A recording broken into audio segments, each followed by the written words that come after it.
2 वर्षांची शिक्षा सुनावलेल्या कृषी मंत्री माणिकराव कोकाटेंना काहीच तासात जामीन मंजूर। 1995 मध्ये खोटी कागदपत्र देऊन 2 घरं लाटल्याचा ठपका।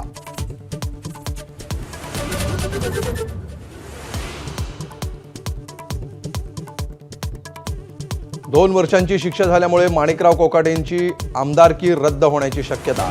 शिक्षेला हायकोर्टात स्थगिती मिळाली नाही तर कोकाटेंचं पद धोक्यात।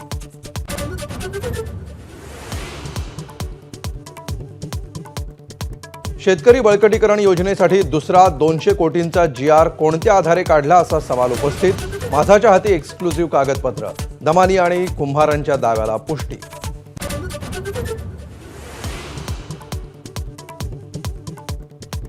अंजली दमानिया यांनी अर्धवट कागदपत्रांच्या आधारे केलेले आरोप पूर्णपणे खोटे। धनंजय मुंडेंच्या कार्यालयाचं स्पष्टीकरण। जाणीवपूर्वक बदनामी केल्याप्रकरणी दमानियांविरोधात फौजदारी याचिका दाखल करणार।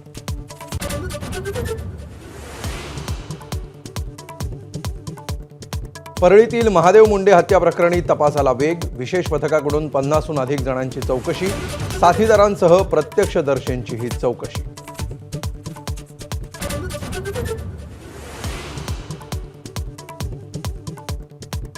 मी आता धक्का पुरुष झालोय। फोडाफोडीच्या राजकारणावर उद्धव ठाकरेंची प्रतिक्रिया। काय द्यायचाय तो धक्का एकदाच द्या असं म्हणत ठाकरेंची मिशन टायगरवरून टीका।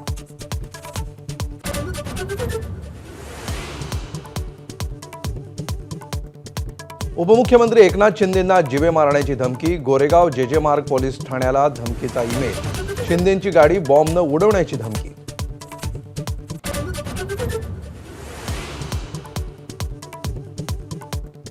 एकनाथ शिंदेंनी मंजुरी दिलेल्या 900 कोटीच्या सिडको प्रकल्पाची चौकशी होणार।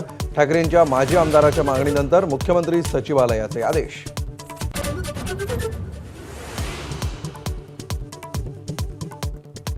लाडकी बहीण योजनेसाठी आता सरकारचे नवे निकष। दरवर्षी जूनमध्ये eKYC करून हयातीचा दाखलाही जोडावा लागणार। पात्र महिलांनाच लाभ मिळण्यासाठी कठोर पावलं।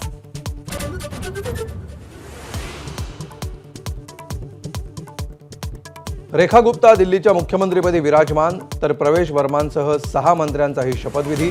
पंतप्रधान मोदींसह फडणवीस, शिंदे आणि अजित पवारांचीही उपस्थिती।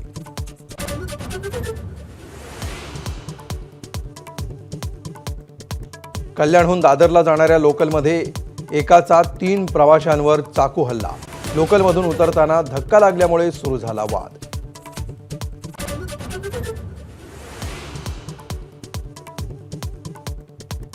मुंबईत कोळशावरील तंदुरी भट्टीवर बंदी घातल्यामुळे पावाचा पुरवठा विस्कळीत होणार। इराणी बेकर्स असोसिएशनचा इशारा।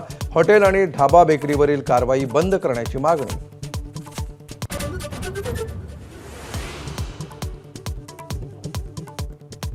चॅम्पियन्स ट्रॉफीत टीम इंडियाची दमदार सुरुवात। भारतीय आक्रमणाचा बांगलादेशाला तडाखा।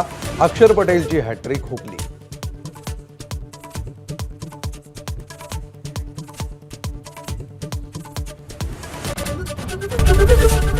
ABP माझा, उघडा डोळे बघा नीट।